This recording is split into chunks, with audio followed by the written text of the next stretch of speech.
Hello दोस्तों, नमस्कार। बहुत बहुत स्वागत है आपका हमारे चैनल पर।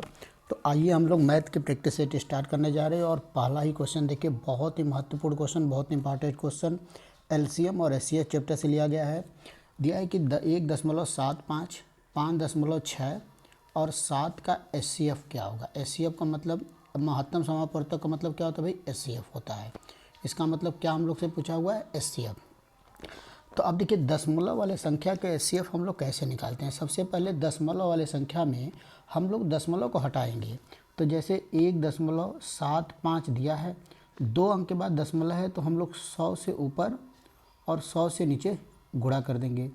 जैसे 5.7 दिया है 6, तो 1 अंक के बाद दशमलव हटाने के लिए 10 से ऊपर और 10 से नीचे गुणा कर देंगे। और 7 में कोई भी दशमलव नहीं है, तो 7 का मतलब 7/1। तो जब इसको हम लोग सॉल्व करेंगे तो ये आ जाएगा 175/100, ये आ जाएगा 56/10 और ये आ जाएगा 7/1। इसका मतलब अब इसको हम लोग को एचसीएफ में निकालना है। और ये जो दशमलव वाला नंबर था, अब इसको हम लोग भिन्न में चेंज कर दिए। तो इसका मतलब ये नंबर बन गया, ये संख्या बन गई 175/100, 56/10 और 7/1। अब इसका एचसीएफ निकालना है। तो भिन्न के एचसीएफ निकालने का तरीका क्या होता है कि जो अंश होता, अगर एचसीएफ पूछ रहा है तो 175, 56, 7 का हम लोग निकालेंगे एचसीएफ।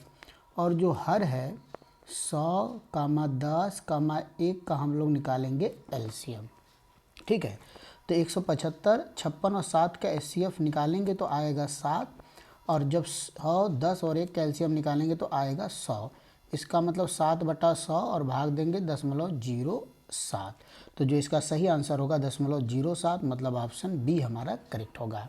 तो आप समझ पा रहे हैं कि जब दशमलव नंबर दिया हो, जब दशमलव में नंबर दिया है, तो सबसे पहला काम हमारा है क्या है कि दशमलव को हटा देंगे तो वो संख्या भिन्न में बदल जाएगी। और भिन्न का एचसीएफ और एलसीएम निकालने का तरीका क्या होता है, अगर एचसीएफ पूछा तो अंश का एचसीएफ, हर का एलसीएम। और अगर एलसीएम पूछ रहा है तो अंश का एलसीएम और हर का एचसीएफ निकालेंगे। क्लियर है। तो आइए नेक्स्ट क्वेश्चन देखते हैं, क्वेश्चन नंबर 2। जैसे क्वेश्चन नंबर 2 देखिए, फिर एलसीएम और एचसीएफ का सेम उसी तरह क्वेश्चन 3, 2.7 और 0.09। तो 3 को 3/1 लिख लेंगे, कोई दशमलव नहीं है। 2.7 को दशमलव हटाने के लिए 10 से ऊपर और 10 से नीचे गुणा करेंगे। 0.09 में दशमलव हटाने के लिए हम लोग 100 से ऊपर और 100 से नीचे गुणा कर देंगे। तो ये तो बन जाएगा 3/1, ये बन जाएगा हमारा 27/10 और ये बन जाएगा 9/100, 9/100।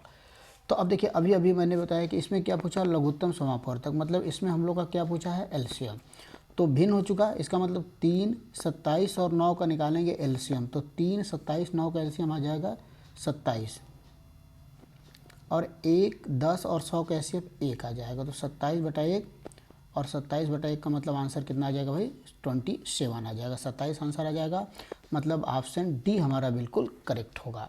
तो बहुत ही बेहतरीन क्वेश्चन रहा। आइए दोस्तों, अगला क्वेश्चन देखा जाए कि किस चैप्टर का दिया हुआ। नेक्स्ट क्वेश्चन, क्वेश्चन नंबर 3 दिया है, रोहित ने 22.25 के इतने रुपए के 25 पैसे और 50 पैसे के कुल 52 टिकट खरीदा। इसमें उसने 50 पैसे वाले टिकटों पर कितनी राशि व्यय की। अब देखिए, रोहित टोटल 52 टिकट खरीदता है। कितना टिकट भाई, 52 टिकट। अब इसमें से कुछ टिकट 25 पैसे वाले हैं और कुछ टिकट 50 पैसे वाले हैं। तो अगर हम मान लें कि x टिकट 25 पैसे वाले हैं, तो 50 पैसे वाले टिकट की संख्या कितनी होगी, 52 - x होगा, 52 - x होगा। अब देखिए, 25 पैसे वाले टिकट की संख्या यक्स। तो अब इसको रुपए में कैसे चेंज करेंगे। आप जानते हैं कि 25 पैसे के 4 सिक्के मिलते हैं तो 1 रुपया बनता है। इसका मतलब 25 पैसे के 4 सिक्के मिलते हैं तो 1 रुपया बनता है, मतलब 4/4 = 1। इसका मतलब 25 पैसे के सिक्कों को अगर रुपये में बदलना तो 4 से भाग देंगे। तो अगर यक्स सिक्के हैं तो कितने रुपये बनेंगे, x/4 प्लस। अब देखिए, 50 पैसे के 2 सिक्के मिलते हैं तब 1 रुपये बनते हैं। अगर 50 पैसे के हमारे पास 10 सिक्के हैं तो 2 से भाग देंगे तो कितना रुपया बनेगा, 5। इसका मतलब 50 पैसे के जितने भी सिक्के होंगे उसका आधा रुपया बनेगा। तो 50 पैसे के 52 - x सिक्के हैं तो रुपया कितना बनेगा, 52 - x/2। और कुल जो कीमत बचा रहा है वो 22.25 रुपया, 22.25 रुपया। तो अब यहाँ से एलसीएम एचसीएफ लेके एक्स की वैल्यू सॉल्व करेंगे तो एक्स की वैल्यू आपकी आएगी 37। एक्स की वैल्यू कितनी आ जाएगी दोस्तों? 37 आ जाएगा। लेकिन हमसे पूछा है 37 का मतलब क्या हुआ है? 50 पैसे वाले टिकटों की कुल राशि। तो अब एक्स की वैल्यू 37 है, इसका मतलब 25 पैसे के 37 टिकट खरीदा।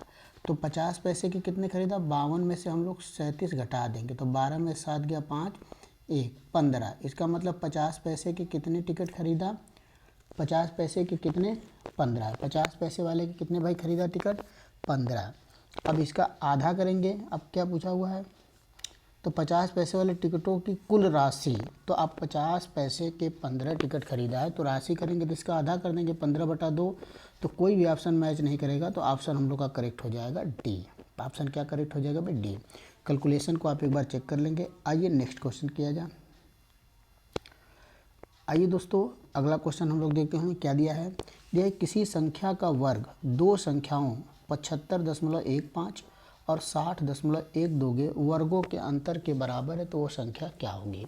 मान लीजिए कोई संख्या n है तो संख्या का वर्ग, ये जो वर्ग है ये 75.15 का स्क्वायर और माइनस 60.12 के होल स्क्वायर के बराबर है। मतलब इन दोनों संख्याओं के वर्गों के अंतर के बराबर है। तो आप देख रहे हैं कि सीधे सीधे ये बन गया है ए स्क्वायर माइनस बी स्क्वायर का फार्मूला। तो सभी लोग जानते हैं कि ए स्क्वायर माइनस बी स्क्वायर का जो फार्मूला होता है वो होता है एक ब्रैकेट में ए प्लस बी और दूसरे ब्रैकेट में ए माइनस बी। तो हम लोग इसको सॉल्व करेंगे तो एक ब्रैकेट में 75.15 प्लस 60.12 आएगा और दूसरे में 75.15 माइनस 60.12 आएगा। एन स्क्वायर बराबर, जब इसको सॉल्व किया जाएगा तो जो एन स्क्वायर की वैल्यू आ जाएगा ये जोड़ेंगे तो 135.27 इंटू ये आ जाएगा 15.03। तो एन का मतलब ये नंबर अंडर रूट में चला जाएगा। तो जब इसको सॉल्व करेंगे तो इसकी वैल्यू लगभग 45 के लगभग आएगी। मतलब ऑप्शन सी, इसकी वैल्यू आप सॉल्व कर लेंगे 44 से 45 के लगभग आएगा। मतलब ऑप्शन सी इसका करेक्ट आंसर होगा। आइए दोस्तों नेक्स्ट क्वेश्चन करते हैं, क्वेश्चन नंबर 5। देखिए क्वेश्चन नंबर 5 क्या दिया है दोस्तों, आइए चेक किया जाए। दिया है कि दो संख्याओं का गुणनफल 0.008 है। इनमें से एक संख्या दूसरी संख्या के 1/5 के बराबर है तो छोटी संख्या क्या होगी? तो अगर एक संख्या x है तो एक संख्या x/5 है और इनका दोनों का गुणा कितना है? x इंटू x/5 बराबर 0.008। तो गुणा कर देंगे एक्स स्क्वायर बराबर 5 का गुणा होगा 5 8 40, यहाँ पर ये हो जाएगा। तो एक्स बराबर 5 8 40 गुणा कर देंगे। आप देखिए बहुत लोग कन्फ्यूजन होगा, 0.008 में जब 5 का गुणा करेंगे तो क्या बनेगा? 5 8 40 बनेगा। यहाँ पर कर देंगे 0 ही रहेगा, 3 अंक के बाद दशमलव लगना है। तो हमारा क्या हो जाएगा भाई? 1 2 3 अंक के बाद दशमलव यहाँ पर हम लोग लगा देंगे तो ये आ जाएगा 0.04। अब x बराबर अंडर रूट में चला जाएगा 0.04। तो 100 से ऊपर नीचे गुणा करेंगे तो ये 4/100 हो जाएगा। 4 का वर्गमूल 2 हो जाएगा, 100 का वर्गमूल 10 हो जाएगा। मतलब 2/10 मतलब 0.2 इसका करेक्ट आंसर होगा। मतलब ऑप्शन ए हमारा बिल्कुल सही होगा। आइए नेक्स्ट क्वेश्चन दोस्तों करते हैं, क्वेश्चन नंबर 5। आइए वर्क एंड टाइम का बहुत ही बेहतरीन क्वेश्चन दिया हुआ है। क्या है कि यदि ए और बी मिलकर किसी काम को 15 दिन में समाप्त कर सकते हैं और बी अकेले उसे 20 दिन में समाप्त कर सकता है तो बताइए ए अकेले कितने दिन में करेगा? तो देखिए बहुत आसान क्वेश्चन, ए और बी किसी काम को 15 दिन में कर सकते हैं जबकि बी अकेले उसी काम को 20 दिन में कर सकता है। तो टोटल काम हम लोग यहाँ मान लेंगे 60। 60 क्यों मान लिए? 60 एक नंबर है जो 15 और 20 दोनों से कट रहा है। तो अगर ए बी 15 दिन में 60 काम कर रहे हैं तो एक दिन में कितना करेंगे? 4 काम। इसी तरह बी अगर 20 दिन में 60 काम तो एक दिन में 3 काम। तो अब देखिए ए प्लस बी का एक दिन का काम है 4 और बी का एक दिन का काम है 3। तो इसका मतलब ए का एक दिन का काम कितना हो भाई? 1। ए का एक दिन का काम कितना हो गया? 1। अब टोटल काम हमारा 60 है। अगर ए अकेले 60 काम को करना चाहेगा और ए की क्षमता 1 है तो 60/1 मतलब ए को कितना दिन लग जाएगा दोस्तों, 60 दिन लग जाएगा। ए को कितना दिन लग जाएगा भाई, 60 दिन। मतलब ऑप्शन ए हमारा बिल्कुल करेक्ट होगा। आइए नेक्स्ट क्वेश्चन करते हैं दोस्तों, क्वेश्चन नंबर 7। फिर वर्क एंड टाइम का क्वेश्चन है, बहुत ही बेहतरीन। यह है कि ए अकेले किसी काम को 18 दिन में कर सकता है और बी अकेले 15 दिन में कर सकता है। बी अकेले ने इस पर 10 दिन तक कार्य करके छोड़ दिया, तो शेष काम ए अकेले कितने दिन में करेगा। देखिए सेम कॉन्सेप्ट, ए किसी काम को अकेले 18 दिन में कर सकता है, जबकि बी उसी काम को अकेले 15 दिन में कर सकता है। तो अब टोटल काम हम लोग मान लेते हैं। टोटल काम मैं मान ले रहा हूँ 180। 180 इसलिए माने कि 180 18 और 15 दोनों से कट रहा है, तो कोई भी नंबर आप मान सकते हैं जो दोनों से कटे। तो ए अगर 18 दिन में 180 काम कर रहा है तो एक दिन में कितना काम करेगा, 10। अगर बी 15 दिन में 180 काम तो एक दिन में कितना करेगा, 12। 180 में 15 का भाग दे देंगे। अब ए का एक दिन का काम पता चल गया, बी का एक दिन का काम पता चल गया। अब बोला कि बी अकेले काम किया और 10 दिन तक किया, तो बताइए बी का एक दिन का काम कितना है, 12 है। तो इसका मतलब 10 दिन में कितना काम किया होगा, 120 काम किया होगा। और टोटल काम कितना है, 180। तो 180 में से 120 काम हो गया, तो बचा कितना भाई, 60। अब 60 काम बचा है और ए काम ए को करना है, जबकि ए की क्षमता कितनी एक दिन में, 10 करने की। ए एक दिन में 10 काम कर रहा है, तो 60 काम करने में कितना दिन लगेगा, 60 बटा 10 मतलब 6 दिन। सी ऑप्शन हमारा बिल्कुल करेक्ट होगा। सी ऑप्शन बिल्कुल करेक्ट होगा। आइए क्वेश्चन नंबर 8। फिर वर्क एंड टाइम का क्वेश्चन बहुत बेहतरीन, आपकी बहुत ही अच्छी प्रैक्टिस हो जाएगी वर्क एंड टाइम की। यह है कि ए और बी मिलकर किसी काम को 8 दिन में पूरा कर सकते हैं। बी अकेले उस काम को 12 दिन में पूरा कर सकता है। बी अकेले इस कार्य में पूरे 4 दिन तक लगा रहा। इसके बाद ए अकेले उस कार्य को कितने दिन में करेगा। बोल दिया कि ए और बी, बोला कि ए और बी किसी काम को 8 दिन में पूरा कर सकते हैं, जबकि बी अकेले उस काम को 12 दिन में पूरा कर सकता है। तो यहाँ से टोटल काम हम लोग मान लेते हैं 24। तो ए और बी 8 दिन में 24 काम, तो एक दिन में कितना काम, 3 काम। बी अगर 12 दिन में 24 काम कर रहा है तो एक दिन में 2 काम। तो अब देखिए यहाँ से ए और बी का एक दिन का काम है 3, जबकि बी का एक दिन का काम है 2। तो इसका मतलब ए का एक दिन का काम कितना हो गया भाई, 1 हो गया। क्लियर है, एक का एक दिन का काम 1 हो गया। अब बोला कि बी अकेले 4 दिन तक काम किया। अब बी का एक दिन का काम 2 है और 4 दिन तक किया, इसका मतलब कितना काम कर दिया हो गया, और 4 दूना 8 काम, 8 काम कर दिया। टोटल 24 में से 8 चला गया है, तो कितना बचा, 16 काम। अब इस काम को ए करेगा, 16 काम को कौन करेगा भाई, ए करेगा। और ए की क्षमता कितनी है, 1, एक दिन में 1 काम करता है। तो 16 काम करने में कितना दिन लग जाएगा, 16 दिन। तो ऑप्शन बी हमारा बिल्कुल करेक्ट होगा। बी ऑप्शन बिल्कुल सही होगा। आइए दोस्तों नेक्स्ट क्वेश्चन, एक और वर्क एंड टाइम का 9वां क्वेश्चन भी हमारा कार्य और समय का क्वेश्चन है। दिया कि ए और बी मिलकर किसी काम को 18 दिन में, जबकि बी और सी 24 दिन में, जबकि सी और ए 36 दिन में कर सकते हैं। तो बताइए ए बी सी तीनों मिलकर इस काम को कितने दिन में करेंगे। अब देखिए बहुत ही बेहतरीन क्वेश्चन दिया है। दिया है कि ए और बी किसी काम को कितने दिन भाई, 18 दिन में, जबकि बी और सी कितने दिन में, 24 दिन में, और सी और ए कितने दिन में, 36 दिन में। तो यहाँ पर टोटल काम हम मानेंगे 144 काम। तो अब ए बी 18 दिन में 144 काम, तो एक दिन में 8, 24 दिन में 144 काम, तो एक दिन में 6, 36 दिन में 144 काम, तो एक दिन में 4। ए प्लस बी का एक दिन का काम 8, बी प्लस सी का एक दिन का काम 6, और सी प्लस ए का एक दिन का काम 4। अब अगर हम सब जोड़ दें, इनको जोड़ेंगे तो आप देखिए 2a plus 2b plus 2c, 2a plus 2b plus 2c का एक दिन का काम कितना हुआ, 8 6 14 4 18।